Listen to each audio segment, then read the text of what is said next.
우리가 부활에 대해서 이야기를 하기 위해서는 먼저 죽음에 대한 이야기를 해야 됩니다. 보통 우리가 생각하기에 그냥 사람으로 태어났기 때문에 그냥 죽어가는 존재가 되는구나, 그냥 나이가 들고 몸이 약해지니까 죽음으로 가는 거지, 우리는 그냥 일반적으로 생각을 합니다. 그런데 죽음이라는 것은 일반적인 것이 절대 아닙니다. 죽음은 바로 죄로 말미암아 사망과 죽음을 뒤따라 들어온 것입니다. 그렇기 때문에 자연스럽게 우리가 죽는 것이 아니라 죄의 결과가 바로 죽음과 사망이라는 것이죠.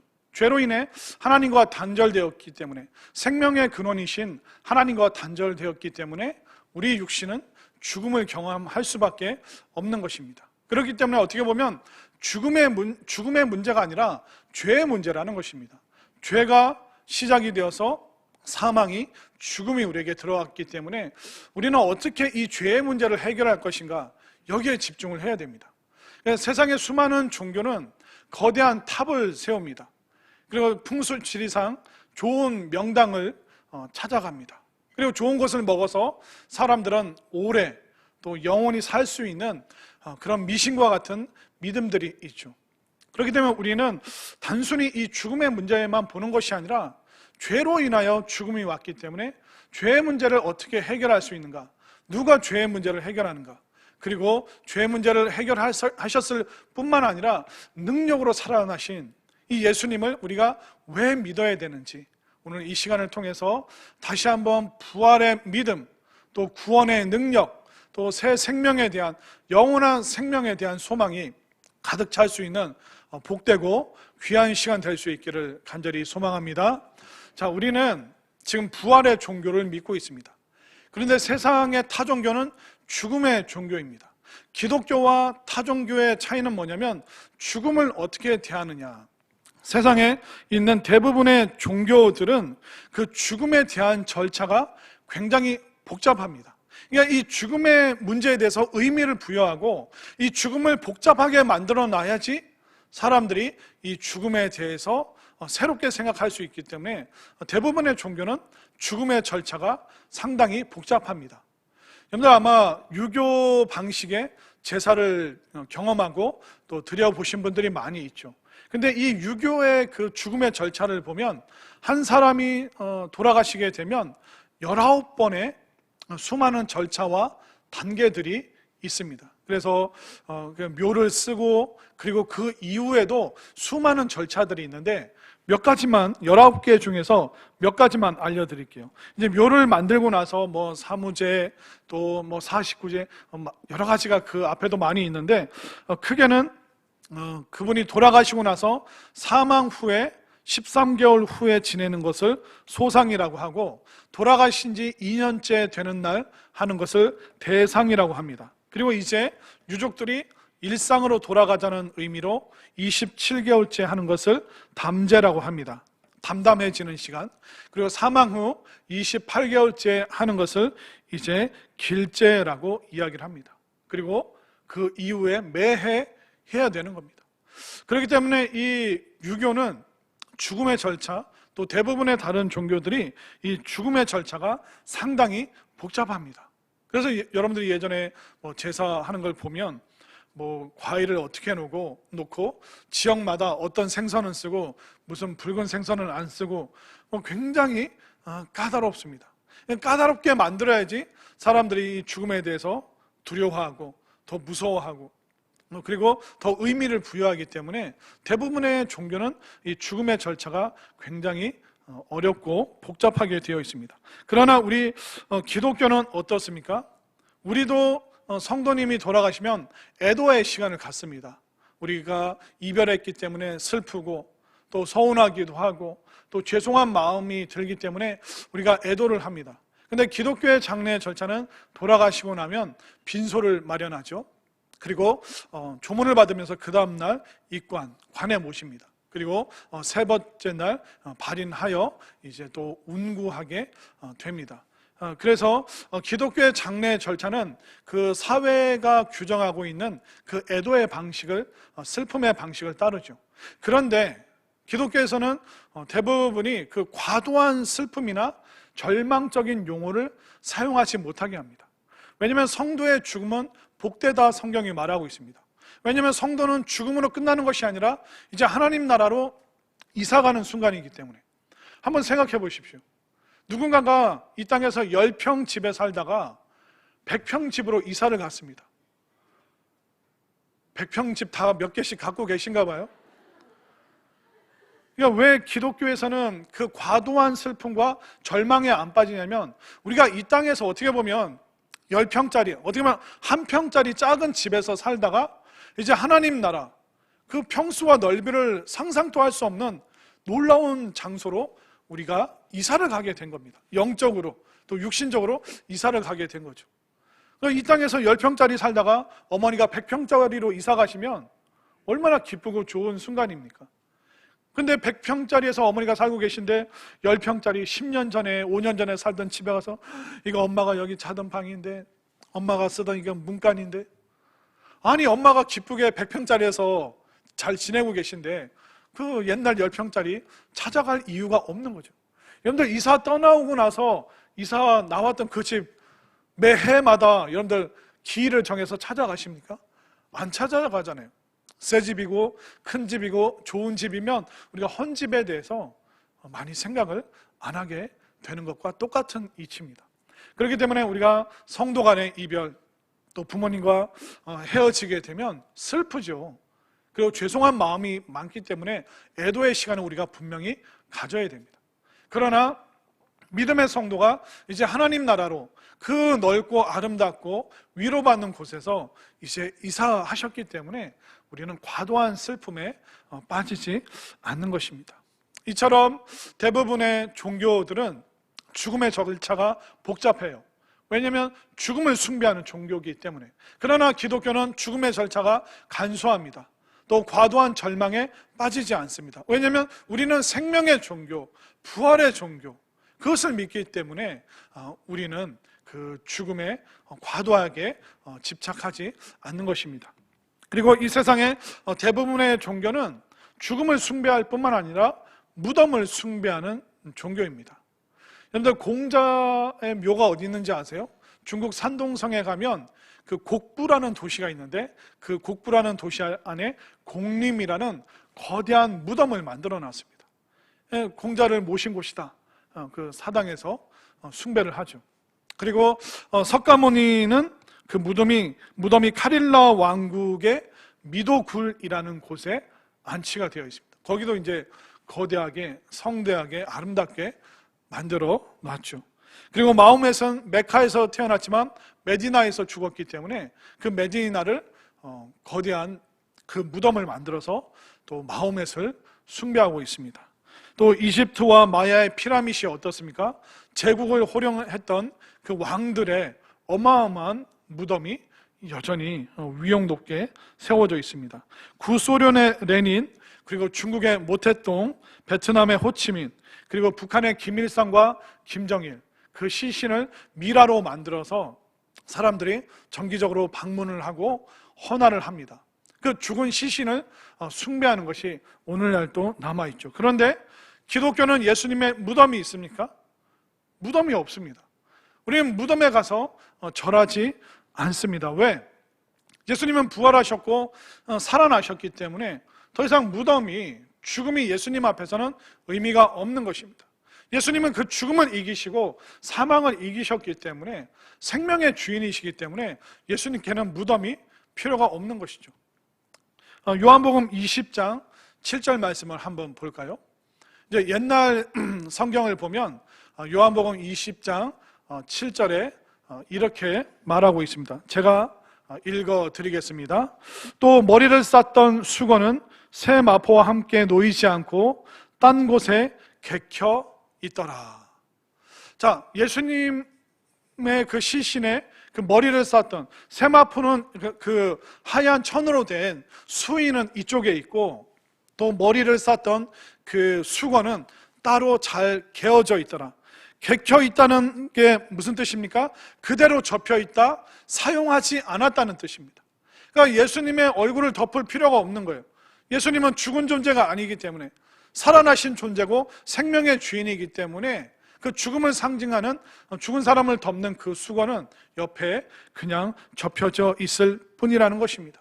이것이 바로 기독교가 말하고 있는 생명이요, 부활이요, 또 예수님께서 다시 살아났다는 증거를 이 성경에서 수도 없이 이야기하고 있기 때문에 우리는 죽음과 무덤을 숭배하는 것이 아니라 살아나신 그 예수님, 생명의 주인이신 예수님을 경배하고 찬양하는 것이 우리의 마땅한 도리라는 것을 다시 한번 깨달으시길 바랍니다. 그런데 이렇게 수많은 종교를 갖고 있는 사람들이 있죠. 그러나 종교가 없이 그냥 세상을 살아가는 사람들은 막연한 생각이 있습니다. 단순히 그냥 오래 살았으면 좋겠다, 죽지 않았으면 좋겠다. 그러다 보니까 타종교, 종교가 없는 분들은 보통 어떤 미신들을 믿냐면 서양에는 그런 게 있습니다. 죽어가는 사슴의 눈물을 마시면 만병통치약이다. 그런 얘기 들어보신 적 없죠? 그 셰익스피어의 그 희곡 중에 마음 내키는 대로라는 그 내용이 있는데, 그 내용 속에 뭐가 있냐면 사슴이 죽을 때 눈물을 흘리는데 그 눈물을 받아 마시면 영원히 죽지 않는다. 그냥 옛날 전설 같은 이야기예요. 근데 우리가 뭐 놀부 흥부 얘기, 그래서 참새보다는 제비 좋아하고 이제 그런 정서가 남아있는 것처럼 그 서양 사람들은 죽어가는 사슴의 그 눈물방울을 마시면 된다. 그런데 한국 사람들은 사슴에 뭘 마셔요? 드셔보셨어요? 어떻게 대번에 아세요? 그 생각해 보십시오. 막 동물에 그 사슴의 눈물은 그냥 어떻게 과학적으로 보면 그냥 소금물입니다. 우리의 눈물은 짜잖아요. 소금물입니다. 그래도 그 세상 사람들은 그 미신에 사로잡혀 있기 때문에 서양 사람들도 뭐 죽지 않는 옹달샘, 그럼 뭐 영생을 주는 그 샘물에 들어가고 그 샘물을 마시면 된다. 우리도 뭐 온천수에 물을 담그고 또 이게 몸에 좋은 약수를 막 마시고, 그러다 보니까 세상 사람들은 어떤 종교를 통해서 어떤 무덤과 또 죽음을 숭배하지 않는 사람들은 몸에 좋은 걸 먹어서 오래 살고, 또 오래 사는 것이 영생과 비슷한 느낌이니까 자꾸 좋은 걸 찾아 먹게 됩니다. 그래서 한국 사람들은 뿌리에 생명이 있다. 그래서 뿌리 음식, 냉이를 캐먹고 도라지, 더덕, 이거 몸에 좋은 거다 하면서 막 자연인들 막 뜯어 먹잖아요. 그래서 좀 돈이 있으면 우리가 인삼, 또 산삼, 그런 뿌리 음식에 생명력이 있다. 그래서 뭐 옛날 뭐 소설이나 그런 걸 봐도 뭐 산삼을 먹고 다시 살아나서 뭐 머리가 막 까맣게 됐다, 뭐 오래오래 살았다, 그런 얘기 많이 있습니다. 근데 좋은 걸 먹으면 몸에 건강에는 도움이 되는데 그 영생과는 하등 상관이 없는 겁니다. 제 말이 맞죠? 혹시 몸에 좋은 거 있으면 저도 좀 갖다 주세요. 혼자만 드시지 마시고. 자, 한번 따라하겠습니다. 먹어서 영원히 사는 게 아니라 믿어서 영원히 산다. 아멘인가요? 그러니까 우리가 뭘 먹어서 영원히 사는 게 아니에요. 어떻게 영원히 산다고요? 믿어서 영원히 산다라고 성경은 분명히 말하고 있습니다. 그렇기 때문에 우리는 죽음을 숭배하는 것이 아닙니다. 무덤을 우리는 시신, 미라, 그런 걸 숭배하는 게 아니에요. 우리는 무덤이 없습니다. 왜? 예수님이 생명의 주인이시고 부활하시고 살아나셨기 때문에, 또 영원한 하나님 나라를 우리를 위해서 예비하셨기 때문에 우리는 더 이상 죽음을 숭배하는 것이 아니라 바로 생명의 주인이신 예수님을 경배하고 또 찬양하고 예배하는 그 삶을 우리가 영원토록 그렇게 함께 살아갔으면 좋겠습니다. 그러면 이 부활은 또 어떤 의미가 있을까요? 이 부활은 바로 하나님의 은혜의 증거요, 또 그 능력의, 그 사랑의 증거가 됩니다. 그런데 이 십자가와 부활은, 십자가는 은혜의 사랑이고 또 부활은 어떻게 보면 능력의 사랑이라고 말할 수 있습니다.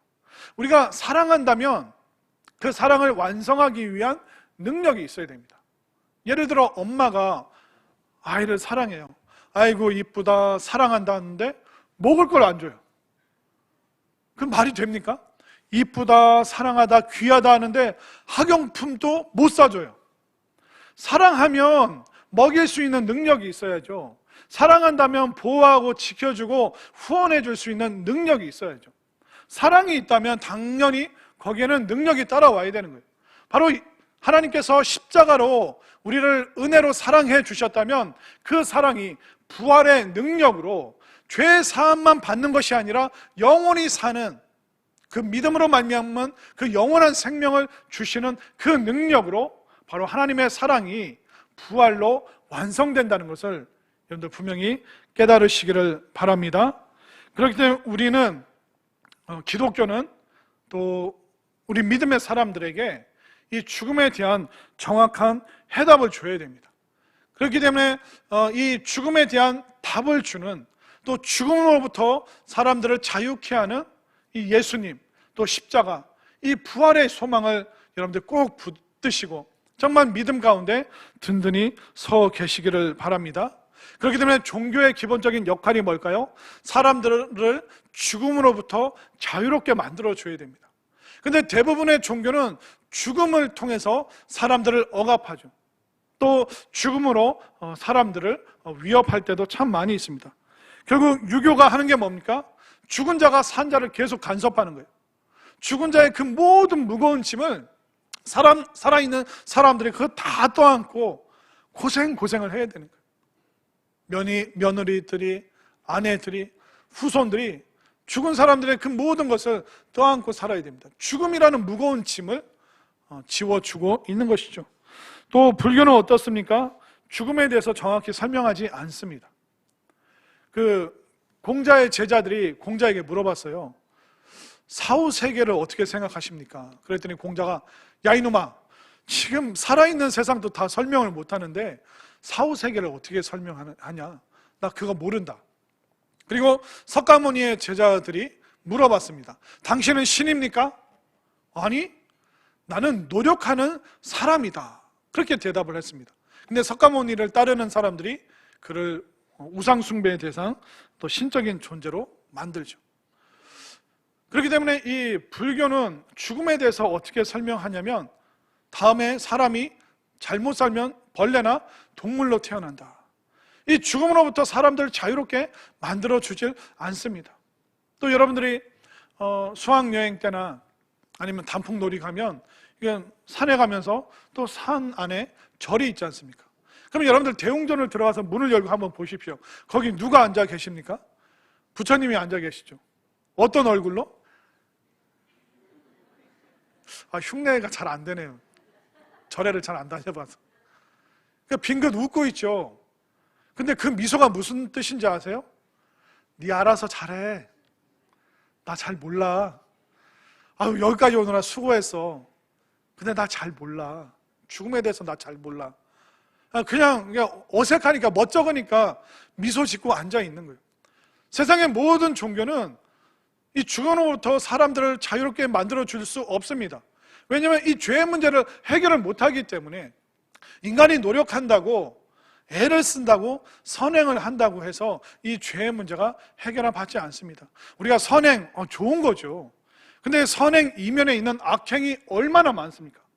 더하기 빼기 하면 우리에게는 선행 남아있는 거 하나도 없고 악행밖에 없는 거예요. 고난주간 한 주간 동안 선행하신 거 있으면 손 들고 한번 얘기해 보세요. 고아원 가신 적 있으세요? 양로원 가서 어르신들 기저귀 갈아드리고 그런 거 해본 적이 있으세요? 무거운 리아카를 뒤에서 최근에 밀어본 적이 있으세요? 아무것도 없잖아요. 우리는 선행하면 착한 사람이 좋은 세계 간다고 막연히 생각하지만 구체적으로 생각해 보세요. 우리는 선행할 시간이 없어요. 선행할 돈도 없고 선행할 수 있는 기회도 없어요. 선행으로 구원받을 수 없고 우리에게는 남아있는 건 좋지 않은 악행밖에 없는 것이죠. 그렇기 때문에 타종교에서 말하고 있는 그 구원의 개념이라는 것은 인간을 죽음으로부터 자유롭게 만들어주지 못합니다. 그리고 그 어떤 종교도 이 죄의 문제를 해결할 수 없기 때문에 우리가 누구를 믿어야 되는 거예요? 예수님을 믿고 무덤과 죽음을 숭배하는 것이 아니라 살아나신 생명의 주인이신 예수님을 믿는 이 진리와 이 은혜 앞에 앉아 계시는 여러분들이 참으로 복된 존재임을 다시 한번 깨달으시길 바랍니다. 그렇기 때문에 우리가 타종교를 볼 때 안타깝게 봐야 되는 거예요. 하루살이에게, 하루살이랑 헤어지면서 여러분들이 하루살이야 내일 보자 하면 하루살이가 당황하겠죠. 내일이 뭐야? 이해를 못합니다. 메뚜기랑 놀다가 헤어지면서 메뚜기야 우리 내년에 보자 그러면 메뚜기가 어떨까요? 당혹스러워합니다. 다음 해? 내년이 뭐야? 모릅니다. 그러니까 내일을 모르는 사람들이 내일에 대해서 설명을 하고 다음 해에 대해서 모르는 존재들이 다음 해에 대해서 설명한다면 그게 얼마나 어처구니 없고 말하는 사람이나 듣는 사람이나 모두 당황하게 만들 수밖에 없는 것입니다. 그렇기 때문에 오늘 이 말씀을 통해서 여러분들이 예수님의 구원과 예수님의 부활에 참여하는 그 방법, 그 진리, 그것을 다시 한번 여러분들 마음에 새기시기를 바랍니다. 우리는 예수님의 부활에 함께 참여해야 돼요. 이 부활에 참여할 때 우리가 예수님의 영생을 함께 누리는 거죠. 자, 그러면 예수님이 알려주시잖아요. 우리가 어떻게 구원받고 어떻게 부활에 참여하는가. 어렵지 않습니다. 자, 25절부터 27절을 제가 읽을게요. 여기서 반복되는 중요한 단어가 하나 나옵니다. 25절에서 27절 반복되는 단어 보세요. 25절부터 예수께서 이르시되 나는 부활이요 생명이니 나를 믿는 자는 죽어도 살겠고 무릇 살아서 나를 믿는 자는 영원히 죽지 아니하리니 이것을 내가 믿느냐? 이르되 주여 그러하외다. 주는 그리스도시요 세상에 오시는 하나님의 아들이신 줄 내가 믿나이다. 우리가 어떻게 무엇으로 구원받습니까? 믿음으로 구원받는 거예요. 우리가 어떻게 예수님의 부활에 참여한다고요? 믿음으로 참여한다라고 예수님이 자세하게 설명해 주고 계시잖아요. 저는요 솔직히 이 구원과 부활의 도리가 좀 어려웠으면 좋겠어요. 이게 막 수수께끼 같고 수학 문제 같고 이 구원과 부활에 대해서 여러분들이 막 어려워했으면 좋겠어요. 그러면 조금 더 배운 제가 어깨에 힘을 주고 좀 잘난 체라도 하죠. 구원은 이런 겁니다. 그런데 오늘 성경 말씀 보니까 구원과 부활의 도리가 너무 쉽잖아요. 주 예수를 믿어라. 그러면 너와 내 집이 구원을 얻으리라. 아멘. 이게 구원의 도리의 끝입니다. 부활에 대해서 뭐라고 말씀하고 계십니까? 25절 예수께서 이르시되 나는 부활이요 생명이다. 나를 믿는 자는 죽어도 살겠고 무릇 살아서 나를 믿는 자는 영원히 죽지 아니한다. 예수님의 말씀이 뭐예요? 믿느냐? 믿어라. 그것이 바로 부활이다. 여러분들 예수님의 이 부활과 생명을 믿으십니까? 이게 끝이에요. 이게 바로 구원과 부활의 진리의 끝입니다. 오늘 이 본문 말씀 속에서 마르다가 완전히 생각이 확 변화되는 게 있습니다. 24절 끝에 마르다가 뭐라고 말하는지 보세요. 24절 끝에 다시 살아날 줄을 내가 아나이다. 안다라고 그랬죠. 그런데 갑자기 말씀을 듣고 변합니다. 27절 끝에 보세요. 세상에 오시는 하나님의 아들이신 줄 내가 믿나이다. 그러니까 아는 것에서 믿습니다라고, 그러니까 압니다에서 믿습니다. 이 고백이 지금 완전히 새로운 고백을 하고 있잖아요. 그러니까 제가 교회를 다닙니다, 예수님에 대해서 압니다가 아니라 오늘 이 시간 예수님이 여러분들의 구세주이심을 분명히 믿으시기를 바랍니다. 예수님께서 생명의 주인이시고 또 부활의 주인공이심을 여러분들 믿으시길 바랍니다. 이것이 바로 구원과 부활의 도리예요. 구원이라는 것은 어려운 게 아닙니다. 구원이라는 것은 까다로운 하나님을 만족해하고 하나님 앞에서 벌벌 떨면서 하나님 앞에 혼날까 봐 두려워서 그 앞에 서 있는 것이 아니라 까다로운 하나님을 만족해 한다고 해서 구원이 오는 것이 아니라 바로 예수 그리스도, 바로 예수님을 통하여 십자가 은혜와 사랑을 주신 그 하나님을 믿고 또 부활의 능력으로 예수님에게 영원한 생명, 또 그 영원한 생명을 믿는 자에게 주시는 그 하나님의 능력을 믿는 그 믿음으로 말미암아 여러분들이 부활에 지금 참여하고 계심을 분명히 깨달으시기를 바랍니다. 그렇기 때문에 우리가 나중에 죽어서 가봐서 아는 것이 아니라 지금부터 여러분들이 영생 위에서, 영생의 시간 위에서 살아가고 있는 분명한 예수님을 믿는 존재임을 여러분들 다시 한번 확신하시기를 바랍니다. 이 구원과 부활의 도리는 어렵지가 않아요. 이 구원을 경제적인 개념으로 성경은 자주 설명을 해줍니다. 대속은 뭐냐면 대신 값을 치르는 거예요. 아이들이 돈이 없으니까 엄마 아빠가 대신 값을 치르고 물건을 사잖아요. 그러니까 이 구원이라는 것이 그 개념이에요. 돈을 주고 사는 게 복잡하고 어려우면 됩니까? 마트 주인을 만족시켜야지 물건을 살 수 있나요? 편의점 가서 계산하는 절차가, 돈 내는 절차가 복잡하면 여러분들 그 편의점 가시겠습니까? 이 경제적인 개념으로 성경은 굉장히 쉽게, 대속 예수님이 모든 죄값을 치르시고 그 죄를 담당하셨기 때문에 우리는 죄로부터 자유로워질 수 있고, 대신 그 예수님을, 그 십자가의 예수님을 믿을 때 우리는 대속의 은혜에 참여하는 것이죠. 또 속량이라는 표현을 씁니다. 속량은 뭐냐면 노예가 있는데 노예의 몸값을 주고 이 사람을 양민으로 만들 때 그걸 속량이라고 하는 거예요. 우리는 죄의 자녀였는데 하나님께서 예수님이라는 값을 지불하고 우리를 죄의 노예에서 하나님의 자녀의 신분으로, 양자의 신분으로 우리를 받아들여 주신 것이죠. 그렇기 때문에 이 구원의 도리라는 것은 절대로 어려운 것이 아닙니다.